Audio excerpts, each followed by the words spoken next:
discernimento e cautela são os atributos de Odeiotin, pois, como revela a sua história, esses caçadores possuem uma flecha, portanto não podem errar a presa e jamais erram.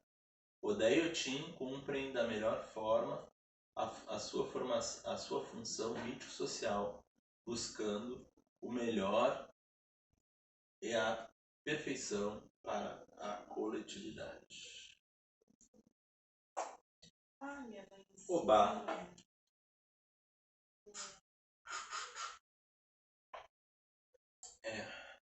Obá.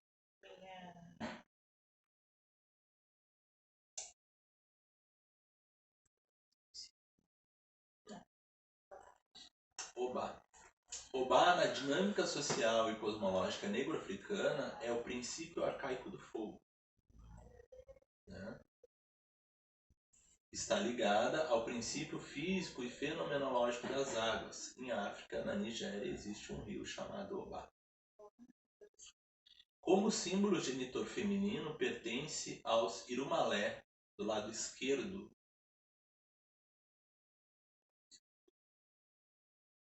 No batuque, a gente, sempre que ouve a palavra Irumalé, ela é usada como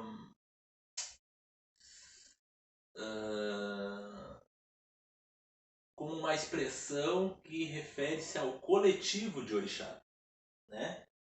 Eu tenho todos meus Irumalé sento. Não é assim? Eu vou levar meus Irumalé para casa. Ou seja, tu tá querendo dizer que tu vai levar todos eles, né? Então, sempre que a gente ouve falar, muitas vezes é no sentido de coletivo, né? De ser todos. Mas o termo Irumalé, ele significa, ou ele se refere a uma divindade mais velha, né? É uma divindade que está ali ligada à criação do universo, né? É uma divindade mais antiga. Assim como Chapanã, assim como Exu. Né? Sua relação com o culto dos ancestrais se caracteriza também pelo fato de que o título supremo das mulheres no culto Egungun, Iaibé, pertence originalmente a Obá. Tá? Seria Iaibé. Iaibé é a mãe da comunidade. Iá é mãe e Iaibé é a comunidade.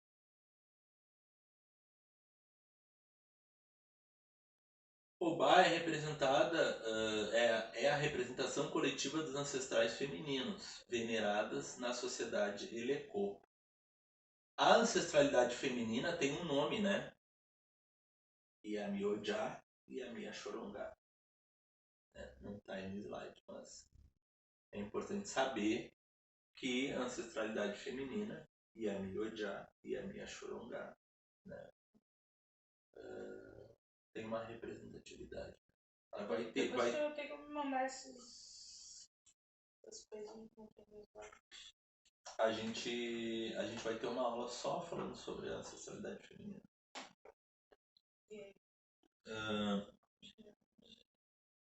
Eu tô tomando sozinho, não te ofereci. É só para esquentar a cuia. Não pegar água fria. Porque eu sou um cavalheiro, né? Sim, a gente sabe. Não vou servir um negócio frio. Então. Vou desligar você. Suas pragas. É acelerado, né, amiga? E tu podia me prestar esse livro pra me ler, né? Do Ganga. Sim. O San dança numa perna só porque o San representa uma árvore. E uma árvore tem um tronco só. Erroneamente compreendido por muitos de dizer que o San não tem uma perna. Sim, já ouvi muito. E aí é pior, porque as imagens e as representações feitas dessa divindade são feitas sem uma perna, com muleta. Não, pois é, gente, pelo amor de Deus. Já vi o isso. O San dança numa perna só porque ele é uma árvore. Ele representa uma árvore. Por isso que ele fica com as mãos, né, pra cima, com os dedos assim pra cima. Porque é isso, é um tronco e os galhos são os braços. É isso. Né? E aí, de novo, a gente vai revisitar isso que é tão importante. Estudar e pesquisar. Vou fazer isso. Então é isso. A ferramenta de Ossan é o Ewe. Então aí tem algumas figuras de Ossan. Eu adoro esses. Isso pra mim podia ser um quadro. Né? Olha só. E aí Ossan também sempre vem representado com uma cabaça, né? Sim. A cabaça tem uma relação com o segredo das folhas, né? Onde ele carrega o segredo das folhas. Existe um mito, inclusive, né? Que diz que Ossan sempre foi o detentor do conhecimento de todas as folhas. E que Yansan achava isso muito injusto, porque ela achava que todo orixá deveria ter a sua folha. E aí então Yansan faz um vendaval aonde voam, né, as folhas e cada orixá pode pegar a sua. Então esse mito fala sobre essa coletivização, né, do conhecimento das folhas. Olha que lindo. Esse é bem abstrato. Eu acho muito bonito essas. Escrito diferente. Chapanã. Então, mais uma questão do Vesticumba. Lá vem ele. Qual é o nome dele? É Chapanã ou é o Baluaí? Por que eu falo esses dois, né? Porque os outros nomes, que é Sapatá ou Omulu, que pouca gente conhece, porque Omulu, as pessoas só conhecem o catiço lá chamado Omulu. Eu conheço. Mas existe um inquice. Omulu é um inquice, que é a mesma coisa que orixá, na cultura banto. Né? Então, se tu for procurar Chapanã é Yorubá. Chapanã e Obaluayê é Yorubá. Sapatá é Jeje, ou seja, Fon. E Omulu é Banto. Tá? Então, por exemplo, se a gente fosse seguir à risca essas questões dos termos e os seus idiomas, na Cabinda a gente chamaria de Omulu. No Jeje a gente chamaria de Sapatá. E no Oió, a gente chamaria, no Oió ou no Ijexá, a gente chamaria de Chapanã ou Obaluayê. Uma observação. Tu falou, né? Que Sapatá seria Jeje. E aí, por exemplo, a fulaninha lá, vou te dar um exemplo aqui, ó. Minha sobrinha de santo, Fernanda Barbará. Aí, ela se identifica como o cuidador das doenças epidêmicas, né? Sim, você estava falando que Chapanã é uma lição de vida na humanidade. E talvez Chapanã tenha demonstrado para a humanidade talvez o maior dos valores civilizatórios, né? Que é a questão do coletivo, né? E a gente entender esse coletivo da seguinte maneira: entender que o outro é a tua extensão. Tu é a minha extensão. Entendeu? Tu entender o outro como alguém parte de ti. Né? Esse conceito eurocêntrico de cada um por si não tem nada a ver com o conceito de ser e estar africano. O conceito de ser e estar africano diz que tu é a minha extensão, que os animais são a minha extensão, que a flora e a fauna são as minhas extensões. Né? Então, se a gente analisar a pandemia, algo que aconteceu do outro lado do mundo, em algum momento afetou a minha vida aqui. Em algum momento eu tive que mudar a minha vida por completo com algo que aconteceu lá do outro lado do mundo. Isso é para dizer que a gente é um só.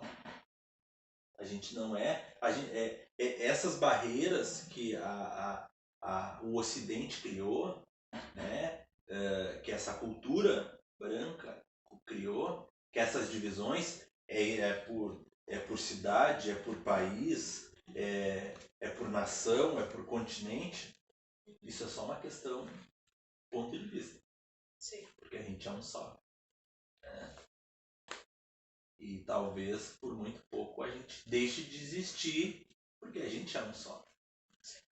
Não tem essa, não, mas isso está acontecendo lá no Japão, lá, e não vai, vai reverberar aqui. E reverberou. E possivelmente novamente. E aí é isso, né?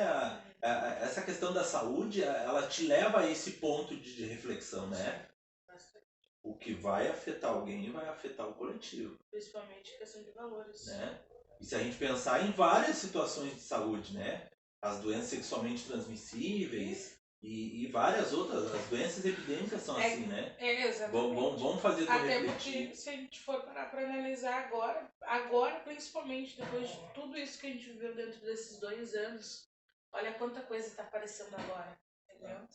Coisas que estavam abafadas, isso também envolve muito. Uma coisa que a gente vai passar por muito tempo ainda. Então Chapanã tá ligado com essas questões. Chapanã relaciona-se com os ancestrais, detém a prerrogativa do princípio genitor masculino, que o associa aos orixás Funfun e a estrutura ambiental através dos troncos troncos e ramas das árvores. Sua relação com o projeto mítico-social está expressado também no uso abundante de búzios, nos seus paramentos, e por sua vez está ligado à prosperidade, riqueza e equilíbrio do coletivo. Chapanã está vinculado ao sistema oracular divinatório, que detém a função de trazer à tona o projeto mítico-social das pessoas em relação com a comunidade. Por que Chapanã está ligado com o projeto mítico-social? Isso é bem reflexivo, assim, né? Mas eu vou lá. Chapanã é o orixá da transformação, né? Sim. E o processo de putreficação dos corpos é o processo para aquele corpo voltar a ser terra, voltar a ser lama. Lembra do pacto de Kuya-lama? Então esse corpo que me foi emprestado por determinado tempo, quando eu morrer, precisa passar por um processo de transformação, né? De deixar de ser indivíduo, deixar de ser esse indivíduo único, para voltar a ser lama, se coletivizar, para poder ser usado para a construção de novas vidas. E aí se montou o ciclo, né, de reutilização da matéria. Então Chapanã está ligado com esse ciclo, com essa transformação de o corpo que é do indivíduo, daqui a pouco vai voltar a ser lama para ser do coletivo e poder ser usado novamente. Sim. Então por isso que ele está tão ligado à Terra, né? E Bastante. sabendo desse processo cíclico, ele sabe, por exemplo, do que tu veio fazer aqui na Terra. Né? Ele sabe da onde foi utilizada a matéria para constituir esse corpo. Né? De quais ancestrais foi usado parte para construir esse corpo. Então ele sabe, né, o que tu veio fazer aqui. Né? Quais são os teus objetivos, enfim. Então tá aí uma figura de Chapanã. E qual é a ferramenta de Chapanã? Tá. Eu não sei o nome desse. Na verdade eu sei, mas eu não sei pronunciar. Esse aqui da esquerda é o de Chapanã. Isso. E esse aqui. Desculpa, esse aqui é o de Nanã e esse aqui é o de Chapanã. Isso, eu não sei daquele ali, ó, da direita. O da direita é o Xaxará. Isso. É a ferramenta de Chapanã. E o da esquerda é o Obiri, que é a ferramenta de Nanã. Porque Nanã é mãe de Chapanã. Né? Sabemos sobre isso? Sabemos. Isso sim.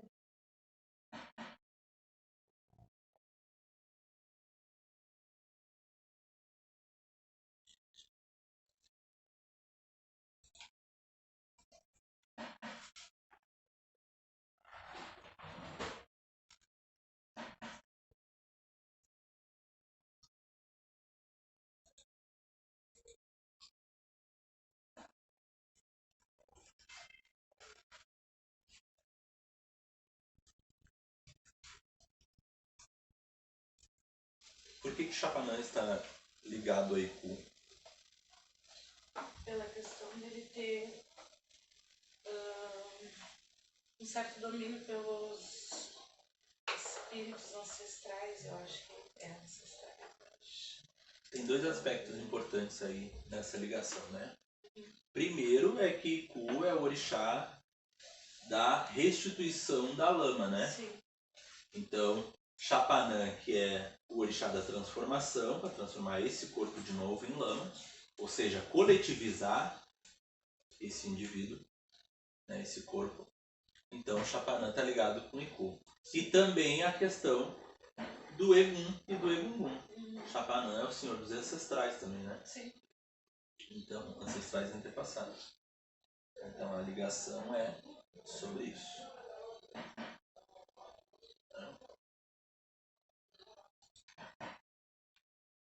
Oxum. Então, Oxum na dinâmica social e cosmológica negro-africana tem a função de cuidar e proteger da gestação e do bebê até que ele desenvolva conhecimento e linguagem. Detém os princípios femininos da existência. Está relacionada às águas correntes, ao corrimento menstrual, à fertilidade, à riqueza enquanto bem coletivo. É a genitora por excelência, ligada particularmente à procriação e, nesse sentido, está associada à descendência no Aie.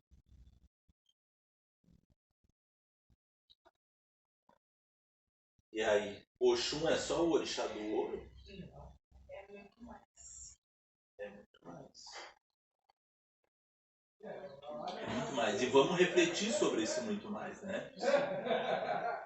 Ela é cuidadora da gestação e do bebê, ou seja, toda criança é uma Oxum, é filha de Oxum, até que ela desenvolva capacidade de comunicação.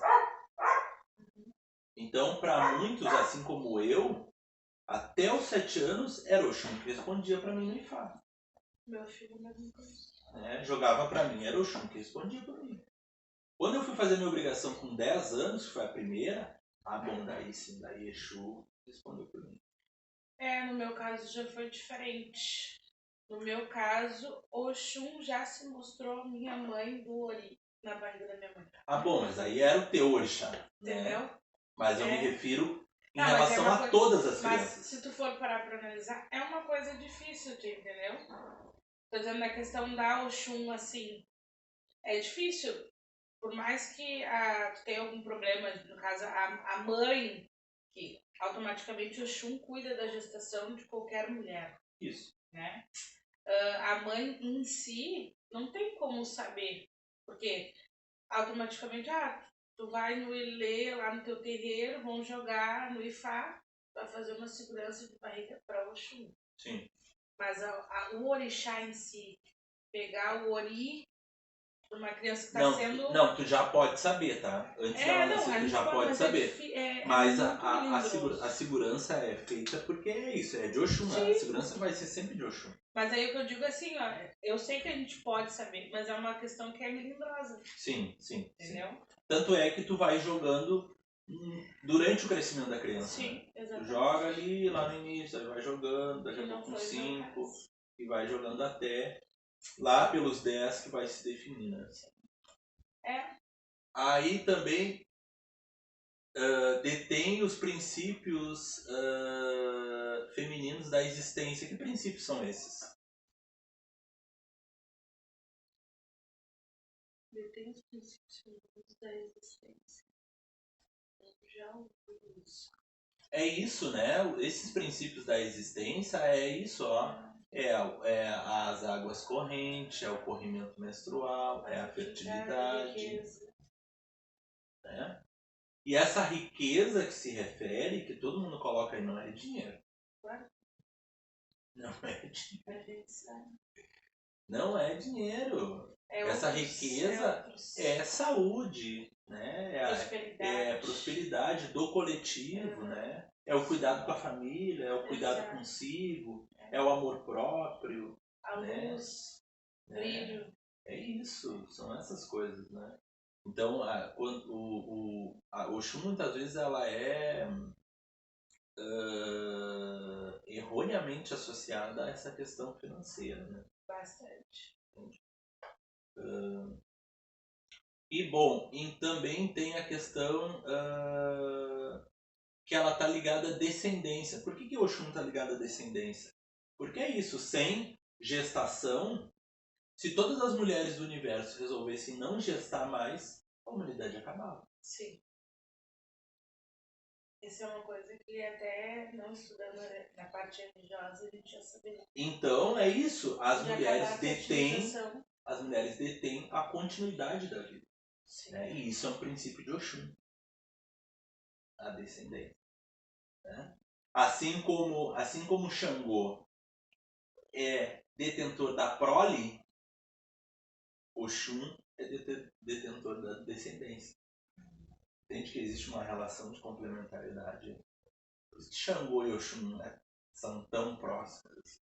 Existe uma relação muito próxima aí. Bom, e para a gente falar um pouco sobre isso aqui, ó, detém o princípio feminino. Por que as mulheres que estão no seu período de menstruação não podem participar das obrigações? Isso é uma pergunta essencial.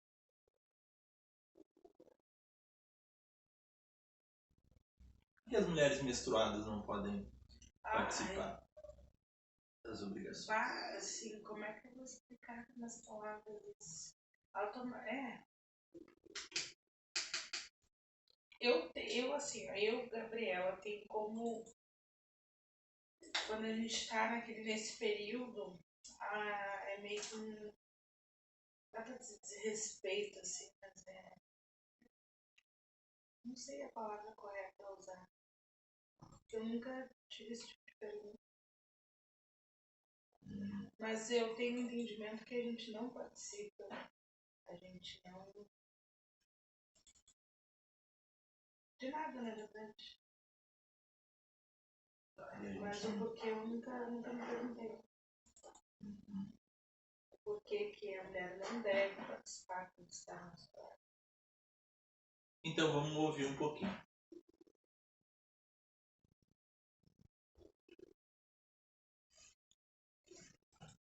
Deixa eu ver se é esse aqui. Esse aqui. Mostra os caminhos que educa e sabe explorar as potencialidades que estão dentro de cada um, pois é conhecedora do projeto mítico social. Então, Emanjá, como ela é Yaori, e o projeto mítico social, eu já falei sobre o projeto mítico social. O Odu, lá no mito da criação. Sim. Falou. Quando a gente vai nascer, ou quando a gente vai vir para o Orum, já está determinado o que a gente veio fazer aqui no Aí. Né? A gente passar por um processo de esquecimento quando a gente nasce. Né? E aí, então a gente passa pelo processo de iniciação para a gente poder relembrar, né? Potencializar esse Ori, para que esse Ori esteja em contato, né, com o nosso duplo lá no Orum. E que a gente ponha em prática aquilo que a gente ficou combinado lá no Orum, que a gente ia fazer aqui. Então Emanjá sabe desse projeto mítico social. Então ela Sim. exacerba e potencializa ele para que a gente possa fazê-lo, né? E esse projeto mítico-social, muitas vezes, ele está ligado com as atividades, né, que ficaram pré-definidas para te vir fazer aqui no aí. Né? Sim. É isso.